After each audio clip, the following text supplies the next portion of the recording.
सरकार लाई है विद्यार्थियों के लिए डिजिटल लाइब्रेरी। बच्चों के उज्जवल भविष्य के लिए बिहार सरकार है सदा अग्रसर और तैयार। कक्षा 1 से कक्षा 12 तक की सभी पाठ्य पुस्तक पूरक सामग्री एवं वीडियो अब शिक्षा विभाग बिहार सरकार द्वारा विकसित पोर्टल पर है उपलब्ध। अध्ययन सामग्री देखने के लिए BEPCLots.bihar.gov.in पर विजिट करें अथवा एंड्रॉइड मोबाइल पर गूगल प्ले स्टोर से E-Lots ऐप डाउनलोड करें। शिक्षकों, अभिभावकों एवं बच्चों से अनुरोध है कि इस ई-लाइब्रेरी का अधिक से अधिक लाभ उठाएं और अपनी पढ़ाई जारी रखें। हेलो बच्चों, कैसे हैं आप? जैसा कि आपको पता है कि स्कूल बंद होने के कारण हम अपनी पढ़ाई दूरदर्शन के माध्यम से कर रहे हैं और हमारे लिए क्लास 1 एवं 2 की पढ़ाई प्रतिदिन दोपहर 3 बजे से 4 बजे तक शुरू हो चुकी है। तो हमें क्या करना है कि रोजाना समय पर अपनी पेंसिल और कॉपी के साथ मेरा दूरदर्शन मेरा विद्यालय कार्यक्रम में शामिल होना है, जहां हम नई नई चीजें सीखेंगे, वह भी मनोरंजक तरीके से। तो तैयार है ना आप सब? तो चलिए देखते हैं आज हम लोग क्या क्या सीखेंगे। आज सबसे पहले हिंदी की कक्षा में खुलेगा कहानियों का खजाना और हम लोग देखेंगे एक कहानी जिसका नाम है सालाना बाल कटाई दिवस। फिर खेलेंगे एक गेम हेलो हेलो। उसके बाद गणित की कक्षा में इकाई दहाई के बारे में समझेंगे और अंत में करेंगे पढ़ाई अंग्रेजी की और सुनेंगे एक राइम हम्प्टी डम्प्टी। तो चलिए शुरू करते हैं आज की क्लास, थोड़ी सी मस्ती थोड़ी पढ़ाई के साथ।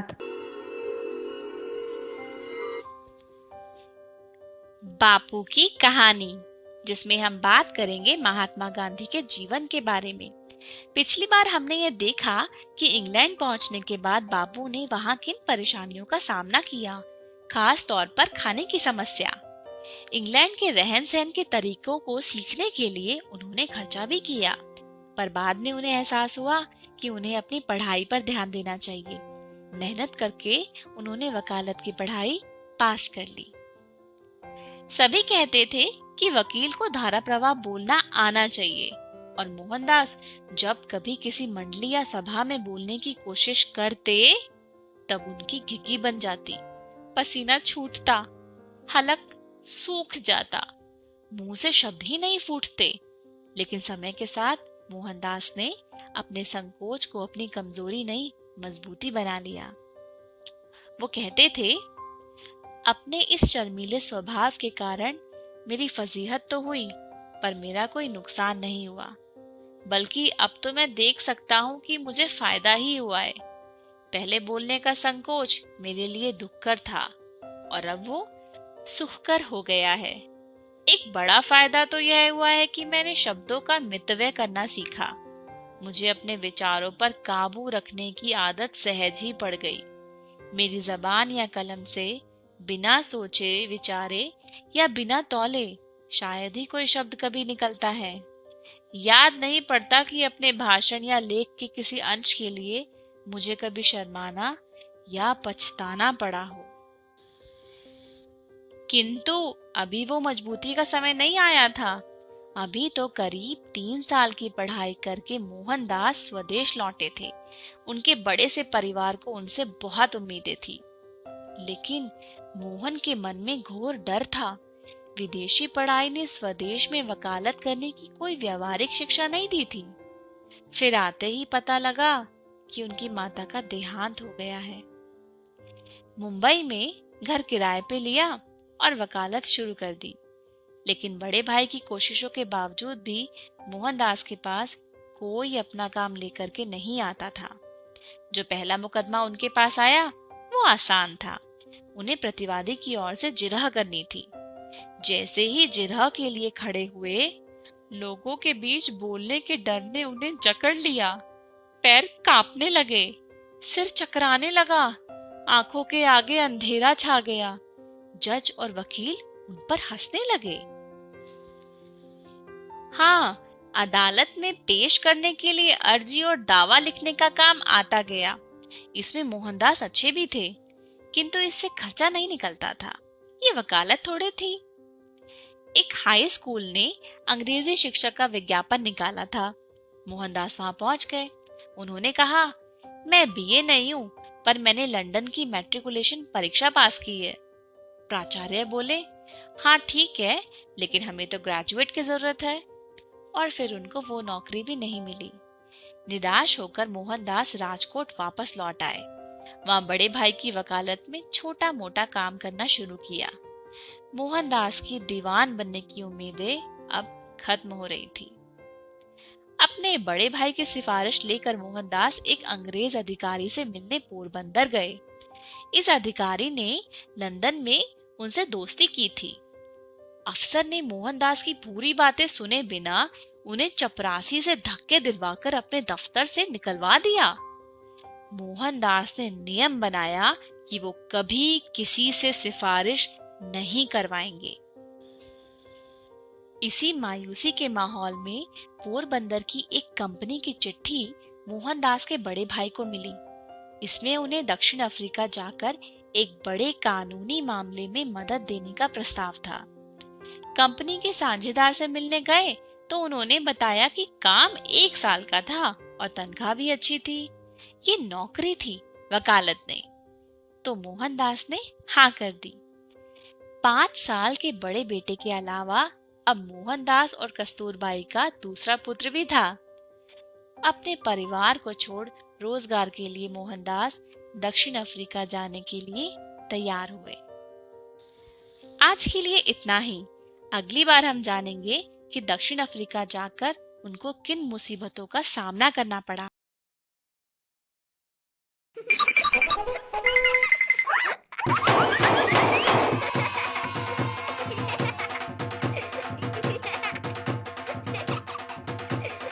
हेलो बच्चों, थोड़ी सी मस्ती और थोड़ी पढ़ाई के इस एपिसोड में आप सभी का स्वागत है। मैं आशा करती हूँ कि ये एपिसोड सभी बच्चे अपने माता पिता, अपने भाई बहन और अपने परिवार वालों के साथ बैठकर देख रहे होंगे। क्यों? क्योंकि हमारा प्रोग्राम तो घंटे भर में खत्म हो जाएगा, पर घर पर मस्ती और पढ़ाई सबको मिलकर करनी चाहिए। तो चलिए आज का प्रोग्राम शुरू करते हैं।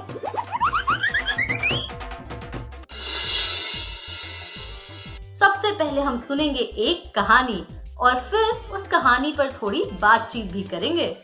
उसके बाद हम खेलेंगे कुछ खेल। तो आप तैयार हैं? काका, आप कहाँ गए थे? मैं कब से आपको ढूंढ रही हूँ। आपने इतनी देर कहाँ लगा दी बिट्टू के काका? बिट्टू कब से खोज रही है आपको। अरे बिट्टू, आज सैलून की दुकान पर इतनी भीड़ थी मानो आज ही बाल कटाई दिवस हो। सभी लोग आज ही बाल कटाने पहुंच गए थे। अगर आप कुछ देर और नहीं आते तो मैं सचमुच खेलने के लिए चली जाती। अरे रुको बिट्टू, तुम्हें कहीं जाने की जरूरत नहीं है। अब तो मैं ही आ गया। दुकान में साफ सफाई थी ना? हाँ बिट्टू की काकी, बिल्कुल हो रहा था। ये तो बहुत अच्छी बात है काका। काका, आपको पता है आपने अभी जो डायलॉग बोले उस पर एक कहानी भी है। मैंने स्कूल में सुनी थी वो कहानी। आप लोग सुनेंगे? कौन सा डायलॉग बिट्टू? अरे काकी, वो बाल कटाई दिवस बोला ना काका ने। अरे वाह, जरूर सुनाओ बिट्टू। तो सुनिए कहानी सालाना बाल कटाई दिवस।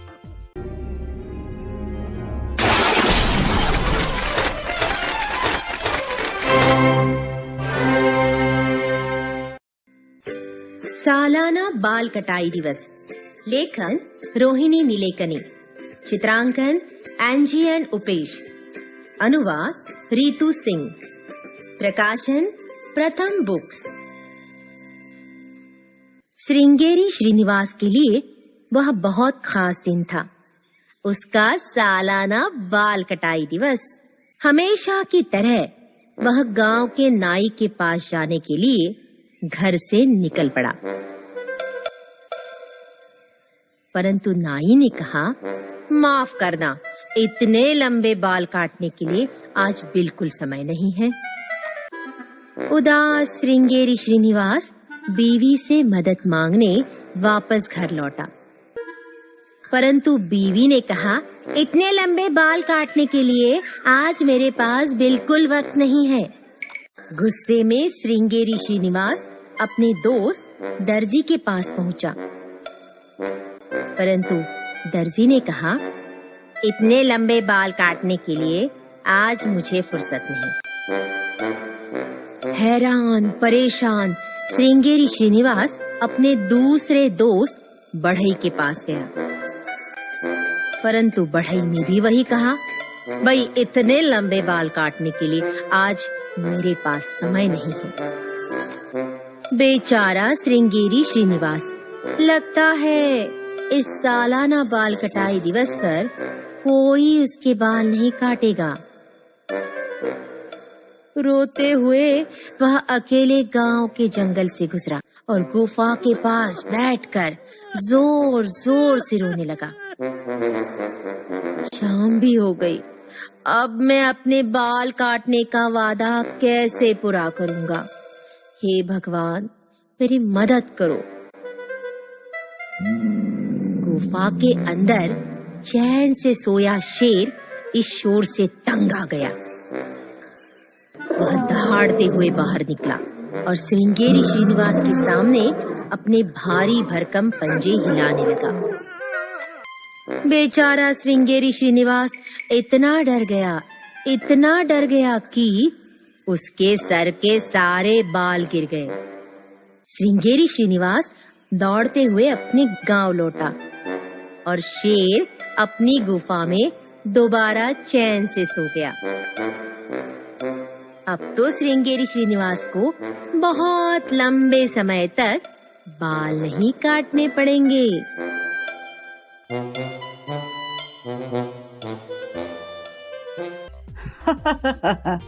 बिट्टू, ये तो बहुत मजेदार कहानी थी।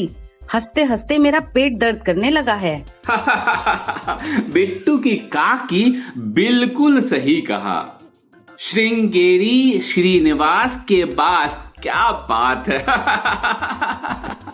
तो बच्चों, आपने भी इस कहानी को सुना और समझा, तो जरा आप कुछ सवालों के जवाब सोचिए और घर पर किसी को बताइए। हाँ बिट्टू, जरूर पूछो। तो पहला सवाल है, शेर क्यों दहाड़ा था? दूसरा सवाल है, श्रृंगेरी श्रीनिवासन के सभी बाल कैसे उड़ गए थे? तीसरा सवाल है, आपको क्या लगता है इस कहानी का नाम सालाना कटाई दिवस क्यों था? चौथा सवाल, आपको बाल कटाना कैसा लगता है? पांचवा सवाल, यदि आप श्रीनिवासन की जगह होते तो बाल कटवाने के लिए क्या करते? बिट्टू, अब समय हो गया है एक खेल का। हाँ काकी, हमारे दर्शक भी खेल का इंतजार कर रहे होंगे। काका, तो फिर हो जाए एक मजेदार खेल। हाँ बिट्टू, अभी निकालता हूँ अपने खेल के पिटारे से एक खेल। देखो, ये निकला खेल गुब्बारे का। तो आइए खेल शुरू करते हैं, गुब्बारे। तो इस खेल में हमें क्या करना है? जी हाँ, इस खेल में आपको अक्षरों को पहचानना है। यह है र। ठीक है, मैंने पहचान लिया। यह र है। र वाले गुब्बारे फोड़ो। ये रहा र। बिल्कुल सही जवाब। अरे अरे अरे, भाग गया। ये रहा। ओ, भाग गया। ये है र। बिल्कुल सही जवाब। ये रहा। बिल्कुल सही जवाब। यह है म। म। ठीक है, मैंने इसे भी पहचान लिया। म वाले गुब्बारे फोड़ो। म को ठीक से देखें। ठीक है। बिल्कुल सही जवाब। म को ठीक से देखें। म को ठीक से देखें। बिल्कुल सही जवाब। बिल्कुल सही जवाब। बिल्कुल सही जवाब। अरे वाह, मैंने पहचाना म और र। एक बार फिर से खेलते हैं। यह श। यह श है। ठीक है। श वाले गुब्बारे फोड़ो। श को ठीक से देखें। बिल्कुल सही जवाब। श को ठीक से देखें। श को ठीक से देखें। अरे ये श कौन सा है? श को ठीक से देखें। श को ठीक से देखें। बिल्कुल सही जवाब। ये सही पहचाना मैंने। श को ठीक से देखें। ये तो बहुत जल्दी भाग जा रहा है गुब्बारा। कहाँ गया सा? श कहाँ है? श को ठीक से देखें। अरे यह है ज। ज, ठीक है। ये है ज। ज वाले गुब्बारे फोड़ो। ये रहा। ज को ठीक से देखें। अरे पीला वाला है। पीला वाला। बिल्कुल सही जवाब। अरे भाग गया ये तो। ये रहा। ज को ठीक से देखें। अरे ज पहचाना था। ये रहा। अरे ज को ठीक से देखें। ये है लाल वाला। अरे मैं तो उसे फोड़ ही नहीं पा रही, इतनी जल्दी भाग जा रहा है वो। बिल्कुल सही जवाब। हाँ, ये है जा। बिल्कुल सही जवाब। ये पीला वाला। बिल्कुल सही जवाब। मैंने ज, श, र और म ये 4 अक्षर पहचाने, लेकिन श वाले गुब्बारे बहुत गलत हुए। कोई बात नहीं, फिर से खेलूंगी। अभी मुझे 1 ही स्टार मिला है। इस खेल को खेलकर तो बचपन के गुब्बारे याद आ जाते हैं। बचपन के गुब्बारे?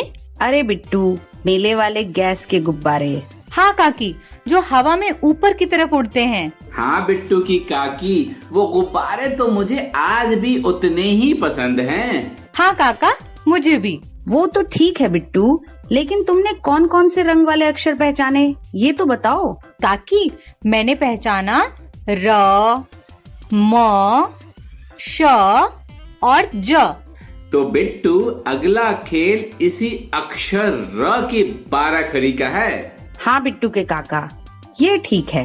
काका और काकी, लगता है आप दोनों मुझे सारी मात्राएं सिखा कर ही रहेंगे। कोशिश तो यही है। तो ठीक है, शुरू करते हैं खेल।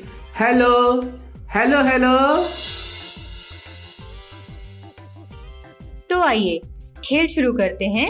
Hello hello.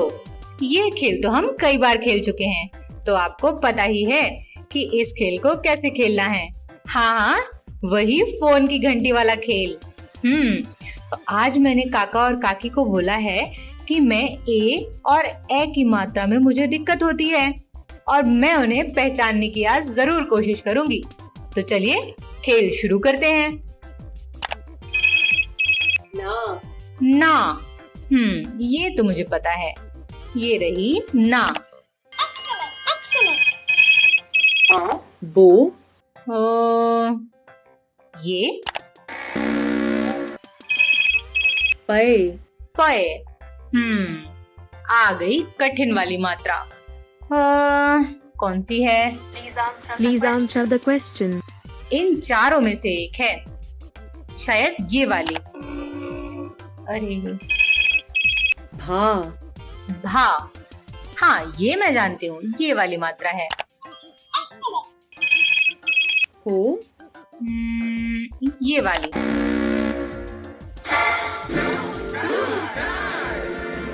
अरे मुझे 2 ही स्टार मिले, मुझे तो फिर से खेलना है। बह। ये मात्रा मैं जानती हूँ, ये रही, और हम इसका उपयोग नहीं करते हैं। हो। ये रही। अरे भी। मुझे काकी ने बताया था कि दाईं तरफ से आवाज आती है। इन दोनों में से तो मात्रा है, लेकिन कौन सी है ये बताने में दिक्कत है।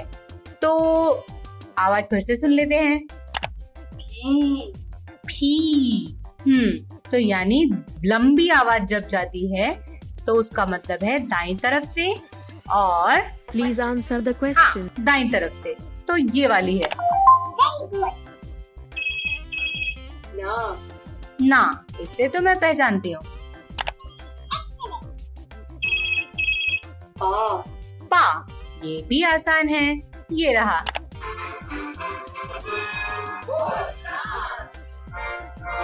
ओहो, मैं अगर एक और सही कर देती तो मुझे पूरे 5 स्टार मिलते। तो क्या एक बार और खेला जाए? हाँ हाँ, क्यों नहीं। किसने रोका है? ना। हाँ, ये रही। आ गई मुश्किल वाली मात्रा। तो पहले मैंने ये लगाया था, अब ये लगा के देखती हूँ। फी। फी है दाईं तरफ वाली। नहीं समझ आया, फिर से सुनना पड़ेगा आवाज। पे। शायद ये वाली। भी। काकी ने ये भी बताया था ना कि जब छोटी आवाज आए तो वह बाईं तरफ से होती है। तो ये वाली मात्रा।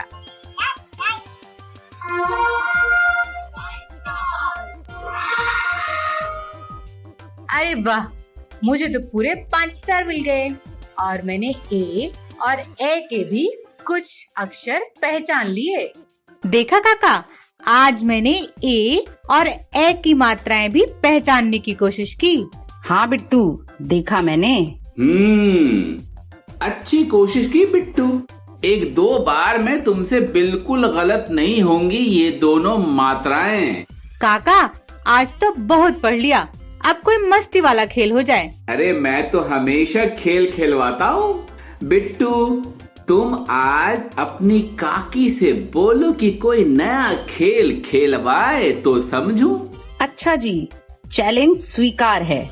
तो आप दोनों खेल देखिए, फिर खेलते हैं। हाँ जी हाँ, दिखाइए। ठीक है काकी। स्टार्ट करते हैं।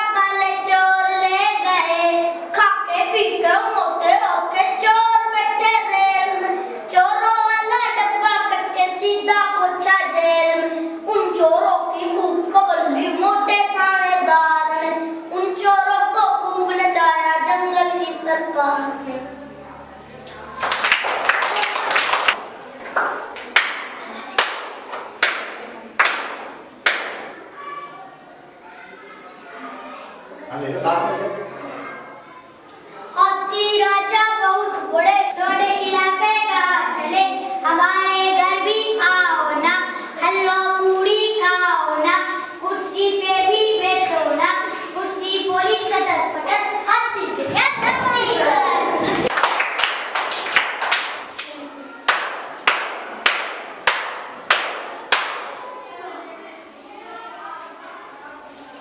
नानी नानी सुनो कहानी, एक था राजा एक थी रानी, रानी बेटी महल के पर, राजा बेटा हाथी पर, बादल गरजा भीगा, राजा बच गई, रानी खत्म हुई कहानी।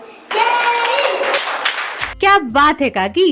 काका, काकी के पास भी जादू का पिटारा है।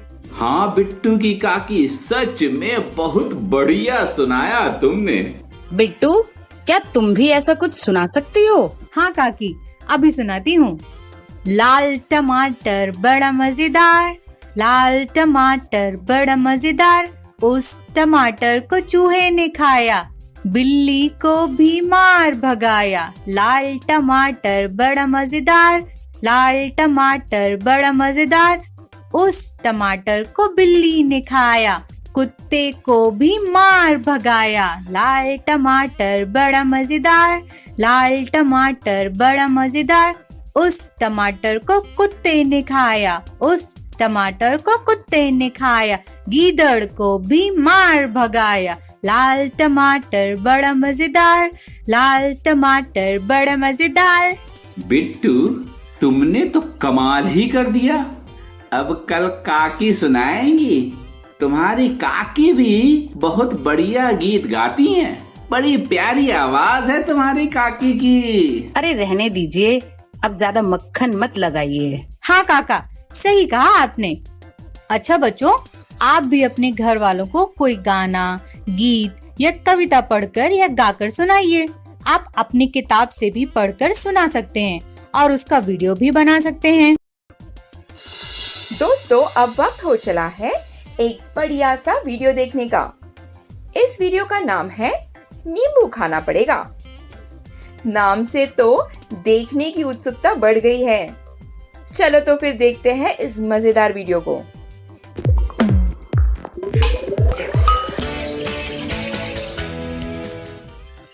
नींबू खाना पड़ेगा। गेम? कौन सा गेम? गेम तो बहुत सिंपल है। पहले मैं कंकड़ उठाऊंगा, ठीक है? अच्छा। फिर तुम उठाओगे। वाह वाह। चाहो जितने, लेकिन 3 से ज्यादा नहीं। हाँ, फिर मैं, फिर तुम उठाओगे। अगर आखिर में ये नींबू बचता है तो उठाने की जिसकी बारी है उसको ये खाना पड़ेगा। है मंजूर? अरे ये तो आसान है, चलो जल्दी से खेलते हैं। ये उठाया मैंने एक कंकड़। अब तुम उठाओ, लेकिन 3 से ज्यादा नहीं। हाँ, मैं तो ज्यादा से ज्यादा उठाऊंगा। हाँ हाँ, ठीक है। मैंने उठाए ये 3 कंकड़। मैं उठाऊंगा 1। मैं फिर से 3 कंकड़ लेता हूँ। मैं तो 1 ही लूंगा। तो मैंने फिर से उठाए ये 3। ये आखिरी वाला 1 कंकड़ मेरा। तो अब बचा नींबू। चल उठा उठा, खा लो खा लो। मीठा है ना चिट्टू? नहीं बिट्टू, बहुत खट्टा। खेलेगा एक बार और? हाँ हाँ खेलूंगा, और इस बार मैं ही जीतूंगा। चलो खेलते हैं। ये उठाया मैंने 1। पिछली बार मैंने ज्यादा से ज्यादा मतलब 3 उठाए थे और हार गया। लेकिन अब मैं कम से कम ही कंकड़ उठाऊंगा और देखता हूँ कैसे जीतता है। हाँ, मैं उठाता हूँ 1।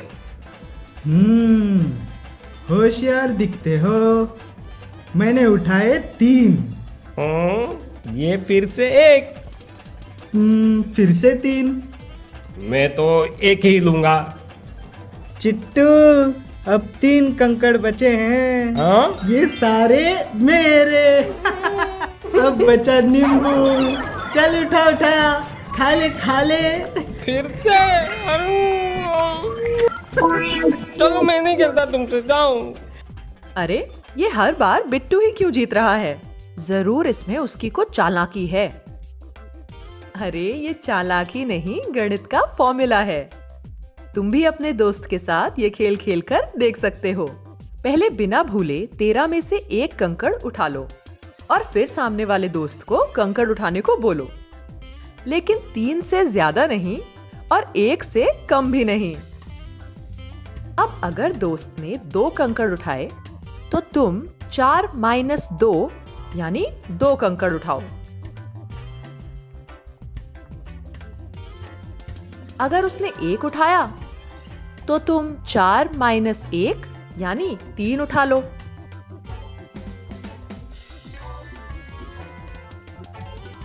और अगर उसने 3 कंकड़ उठाए तब तुम कितने उठाओगे? बिल्कुल सही, 4 - 3 यानी 1। हर बार पक्का तुम्हारे दोस्त को ही नींबू खाना पड़ेगा। संभल जाना, कहीं दोस्त दुश्मन ना बन जाए। अब अगर 13 की जगह 15 कंकड़ हो तो तुम कितने कंकड़ उठाओगे? जरा सोचो कि 15 कंकड़ के लिए जीतने का फॉर्मूला क्या होगा?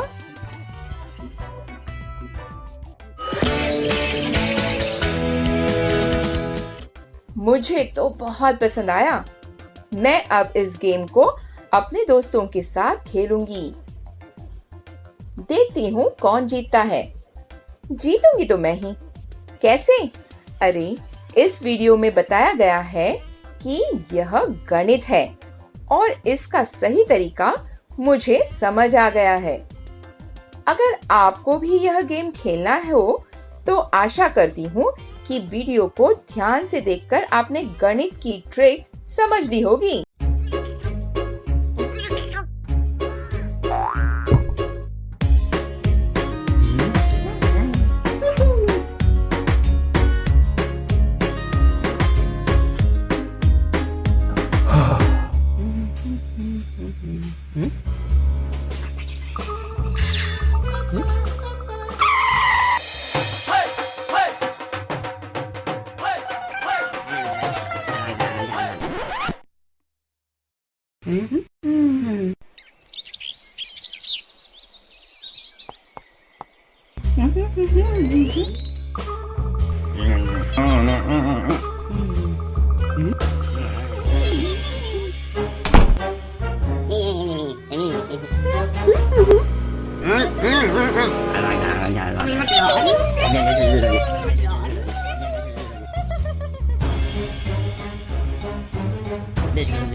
आप लोगों ने कहानी सुनी और फिर उस पर बातचीत भी करी और अक्षरों के खेल भी तो खेले। मतलब आज तो हमने बहुत सारी चीजें सीख ली हैं। तो चलिए आगे बढ़ते हैं और एक ऐसी चीज सीखते हैं जिससे बहुत लोगों को डर लगता है। सोचिए सोचिए, बिल्कुल सही। अब हम आगे सीखने वाले हैं गणित। देखिए, गणित से डरने वाली कोई बात नहीं। गणित को भी अगर खेल खेल में, हंसी मजाक में सीखा जाए तो उसमें भी मजा आता है। तो चलिए सीखते हैं गणित खेल खेल में, हंसी मजाक में, थोड़ी सी मस्ती, थोड़ी पढ़ाई के साथ। हेलो मेरे प्यारे दोस्तों, आज हम इकाइयाँ और दहाइयाँ सीखने वाले हैं। चलो हम शुरू करते हैं। ये कौन सा अंक है? ये है 24। तो देखते हैं इसमें इकाई के स्थान पर क्या है और दहाई के स्थान पर क्या है। सबसे पहले इकाई और फिर दहाई। दहाई है 2 और इकाई है 4। इस तरह ये संख्या कैसे 24 होगी, देखते हैं। दहाई, इसका मतलब है 2 दहाई होने पर 20 और इकाई 4, तो 4 ही है और जोड़ दें दोनों को तो मिलता है 20 और 4 24। अब दूसरी संख्या देखते हैं। इस बार हमारे पास 38 है। इसमें इकाई और दहाई कैसे, चलो देखते हैं। यहाँ पर देखिए, ये इकाई और ये है दहाई। दहाई पर 3 और इकाई पर कितना?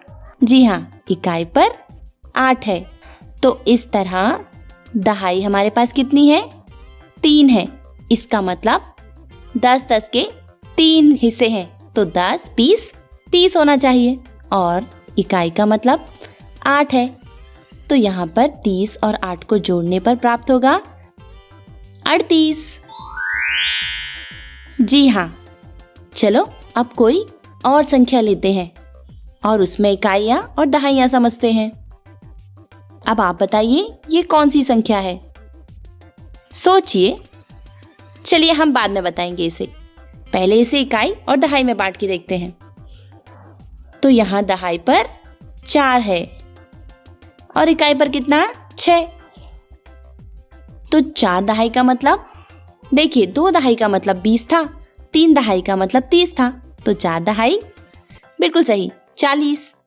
और ये 6 इकाई है, इसे हम यहाँ लिखेंगे और दोनों को जोड़ेंगे तो प्राप्त होगा 40 और 6 46। अब ये कौन सा नंबर है? चलिए देखते हैं। इसे इकाई और दहाई में बांट लेते हैं। यहाँ पर कितनी दहाई? 5 दहाई। और इकाई कितनी? 9। 5 दहाई का मतलब क्या हुआ? 2 दहाई का मतलब 20 था, 3 का 30, 4 दहाई थी तो 40, इसलिए 5 दहाई का मतलब होना चाहिए 50। और 9 इकाई, दोनों का योग करते हैं, जोड़ने पर क्या प्राप्त होगा? 50 और 9 59। तो ये संख्या हुई 59। अब अगली संख्या यहां पर है 40। चलिए देखते हैं। इकाई और ये दहाई। सोचो दहाई पर कौन सा अंक है? जी हाँ 4। और इकाई इस बार 0 है। ये तो बड़ा आसान है। 4 दहाई का मतलब यहाँ पर क्या होगा?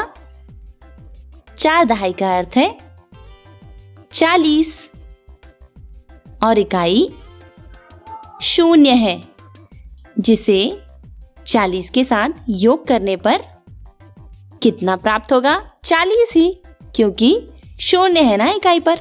तो ये हुई संख्या 40। अब बताओ ये कौन सी संख्या है? थोड़ी बड़ी है, 2 बार 7 है इसमें। इकाई और दहाई में बांटते हैं।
भी घर पर करके देखिएगा।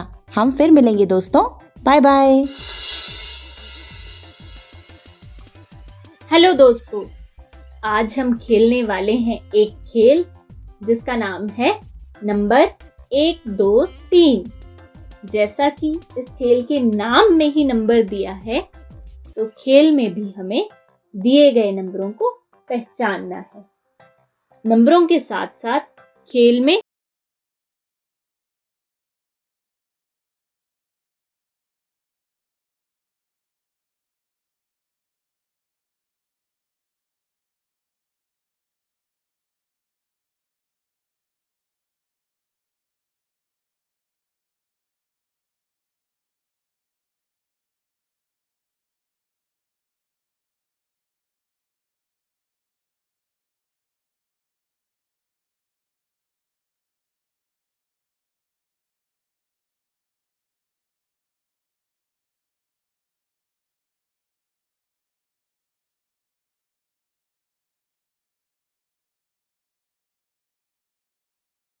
चित्र में क्या बदलाव आता है? यहाँ दिए हैं हमें नंबर 1, 2, 3, 4, 5, 6, 7, 8, 9, 10, 11। हमें नंबर पहचानना था 11। ये रहा नंबर 11। 9। अगला नंबर है 9। तो फिर से शुरू करते हैं और देखते हैं 9 कहाँ है। 1, 2, 3, 4, 5, 6, 7, 8, 9। ये रहा नंबर 9। 10। अगला नंबर है 10। उससे पहले इस चित्र में देखते हैं। आप देख रहे हैं कि ये लड़के के चेहरे पर कुछ कुछ बदलाव आ रहे हैं। ये थोड़ा थोड़ा जोकर की तरह बनता जा रहा है। चलिए नंबर 10 पहचानते हैं और उसके बाद देखते हैं कि इसमें क्या बदलाव होता है। तो ये है 9 और 9 के बाद आना चाहिए 10। ये रहा नंबर 10। 4। अगला नंबर है 4। क्या आप मुझे बता सकते हैं कि नंबर 4 कहाँ पर है? जी हाँ, सही पहचाना। ये रहा नंबर 4। 6। ये देखो, ये लड़का अब जोकर बन गया है और कितना सुंदर लग रहा है। अगला नंबर है 6। तो जल्दी से नंबर 6 ढूंढिए और मुझे बताइए कि ये कहाँ पर है। जी हाँ, ये रहा नंबर 6। 7। अगला नंबर है 7। तो 7 कहाँ दिया है? बिल्कुल सही पहचाना। 6 के बाद दिया है नंबर 7। Well done. ये जोकर कितना सुंदर लग रहा है और ऐसा लग रहा है कि ये जोर जोर से हंस रहा है। हा हा हा हा। चलिए अब हम इस खेल का दूसरा भाग खेलते हैं। 18। हमें नंबर पहचानना है 18 और ये कुछ सफेद सा दिया है। चलिए देखते हैं कि इसमें किस तरह बदलाव आते हैं। ये है नंबर 16। 18 हमें नंबर पहचानना था 18। तो ये है हमारा नंबर 16। ये एक अंडा है जो एक घोंसले में है। अगला नंबर था 16। तो ये रहा नंबर 16। 5। 5 देखते हैं 5 कहाँ है। ये 16, 18, 4, 11, 19, 15, 7, 9, 14, 10, 9, 5। ये है नंबर 5। 14। अगला नंबर है 14 और देखिए कि इस अंडे में से एक चूजा निकल रहा है। अब नंबर 14 ढूंढिए और मुझे बताइए कि ये कहाँ दिया है। बिल्कुल सही पहचाना। ये रहा नंबर 14। 9। अगला नंबर 9 बताइए कहाँ पर है जल्दी। जी हाँ, ये है लाल रंग में 9। 7। अगला नंबर 7 ढूंढिए ढूंढिए कहाँ है नंबर 7। बिल्कुल सही, ये रहा नंबर 7। Well done. अरे वाह, ये देखिए कि ये चूजा अपनी माँ के पास है। आपने देखा कि किस तरह अंडे से चूजा निकला और वो कैसे बड़ा होता गया। मुझे उम्मीद है कि आपको ये खेल पसंद आया होगा। घर पर रहिए, सुरक्षित रहिए और नई नई बातें सीखते रहिए। धन्यवाद। हेलो दोस्तों, आइए आज फिर से हम एक नई पहेली हल करेंगे। सोचिए और बताइए। ये है कुछ जानवर जैसे हाथी। हाथी का अर्थ यहाँ 2 है और इस गाय का अर्थ है 3 और चीते का अर्थ है 5। तो देखिए यहाँ गाय और चीता मिलकर हो रहे हैं 8 इस पहली पंक्ति में। तो अब आप इस दूसरी पंक्ति में बताइए हाथी और गाय मिलकर कितने होंगे। सोचिए, हाथी थे 2 और गाय थी 3, तो मिलकर होंगे पूरे जी हाँ, मिलकर होंगे 5। और अब अगला सबसे बाएं कॉलम, यहाँ देखिए गाय और हाथी हैं, तो कितने होने चाहिए? सही सोचा आपने, गाय का अर्थ है 3 और हाथी का अर्थ 2 है, इसलिए ये 5 होगा। अब इस बीच वाले कॉलम में देखिए, यहाँ पर चीता और गाय है। चीता का अर्थ था 5 और गाय मतलब 3 था, इसलिए ये 8 होना चाहिए। बहुत अच्छे बच्चों, चलो अब दूसरी पहेली। इस बार एक घोड़े का मतलब 5 है, हाथी का मतलब 9 है, गाय का मतलब है 4 और चीते का मतलब 7 है। इस पहली पंक्ति में जरा ध्यान से देखिए, यहाँ पर एक हाथी और एक गाय है और हो रहा है 5। इसका मतलब है कि यहाँ जोड़ तो नहीं हो रहा, क्योंकि हाथी 9 है और गाय 4 है। अगर जोड़ होता तो ये 13 होते, लेकिन ये तो 5 है। क्या सोच रहे हैं?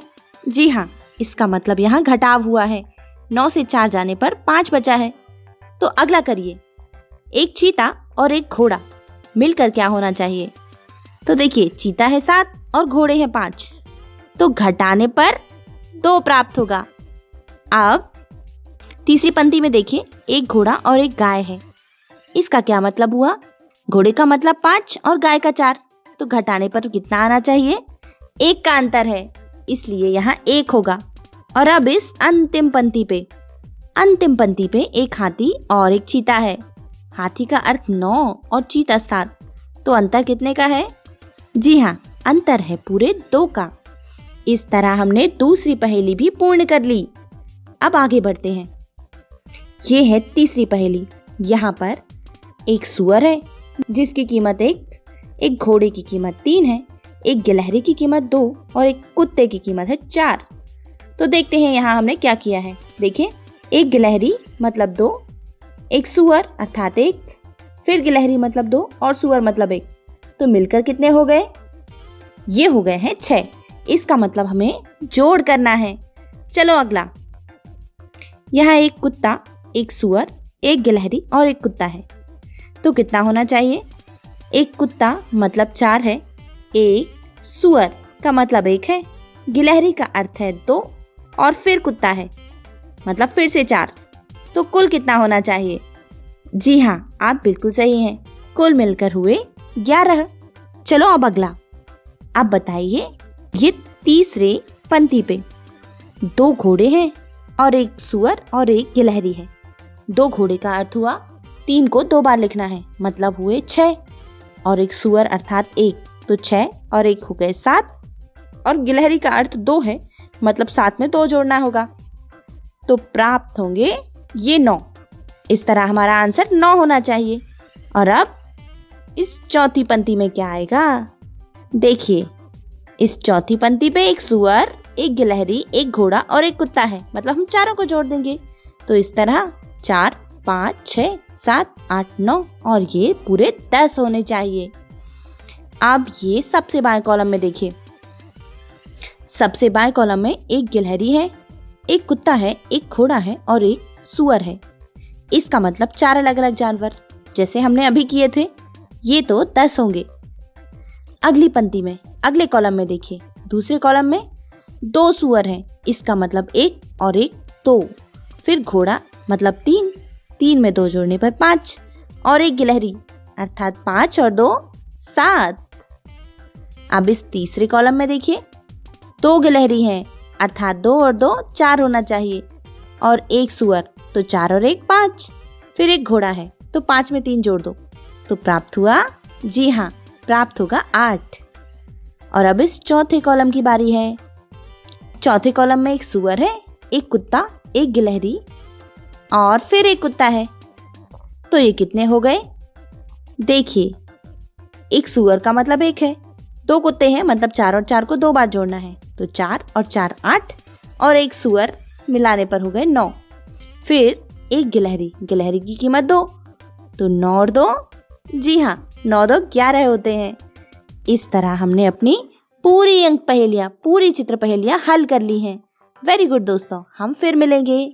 Bye bye. हेलो, रोज की गिनती विद विजय के साथ हम फिर से हाजिर हैं। आज विजय के साथ फिर से रोज की गिनती हम करने वाले हैं। तो विजय, आज आपके पास गिनती के लिए क्या है? अरे वाह, ये तो पेपर प्लेन से। तो विजय आज हमें पेपर प्लेन से गिनती करके दिखाने वाले हैं। तो पेपर से बनाए गए जहाज ये रहे। देखिए विजय, क्या आप हमारे लिए 7 जहाज गिन सकते हैं? चलो गिनते हैं। 1 2 3 4 5 6 और ये 7। क्या अब आप इन्हें अलग कर सकते हैं जल्दी से? ठीक है, और अब हमारे लिए 4 प्लेन गिनिएगा। 1 2 3 4। और अब क्या विजय, आप 8 प्लेन बनाने के लिए कुछ और प्लेन ले सकते हैं? हमें 8 प्लेन चाहिए, उसके लिए हमें कितने प्लेन और लगेंगे देखते हैं। 1 2 3 4। अच्छा, तो हमें 4 और लगे हैं। चलो देखते हैं अब ये कितने हुए। 1 2 3 4 5 6 7 8। थैंक यू विजय, आपने हमें जल्दी से प्लेन के द्वारा कितने अच्छे से सिखा दिया। तो इसी तरह हम सीखते रहेंगे। फिर मिलते हैं। क्यों आया ना मजा गणित सीख कर भी। मैं तो हमेशा कहती हूँ कि खेल में और पढ़ाई में कुछ खास अंतर नहीं होता। दोनों को मन लगा कर करे तो दोनों में मजा आता है। खैर, समय समाप्त हुआ तो हमें तो जाना पड़ेगा, पर घर पर आप अपनी पढ़ाई जारी रखिए। हम कल फिर मिलेंगे इसी समय यहीं पर। आना मत भूलिएगा। तब तक के लिए बाय बाय। घर रहिए, सुरक्षित रहिए, स्वस्थ रहिए। सरकार लाई है विद्यार्थियों के लिए डिजिटल लाइब्रेरी। बच्चों के उज्जवल भविष्य के लिए बिहार सरकार है सदा अग्रसर और तैयार। कक्षा 1 से कक्षा 12 तक की सभी पाठ्य पुस्तक पूरक सामग्री एवं वीडियो अब शिक्षा विभाग बिहार सरकार द्वारा विकसित पोर्टल पर है उपलब्ध। अध्ययन सामग्री देखने के लिए BEPCLOTS.bihar.gov.in पर विजिट करें अथवा एंड्रॉइड मोबाइल पर गूगल प्ले स्टोर से ई-लॉट्स ऐप डाउनलोड करें। शिक्षकों, अभिभावकों एवं बच्चों से अनुरोध है कि इस ई लाइब्रेरी का अधिक से अधिक लाभ उठाएं और अपनी पढ़ाई जारी रखें। आशा करती हूँ बच्चों, आज आपको बहुत मजा आया होगा और आपने इल्मों से बहुत कुछ सीखा भी होगा। तो मिलते हैं अगले एपिसोड में।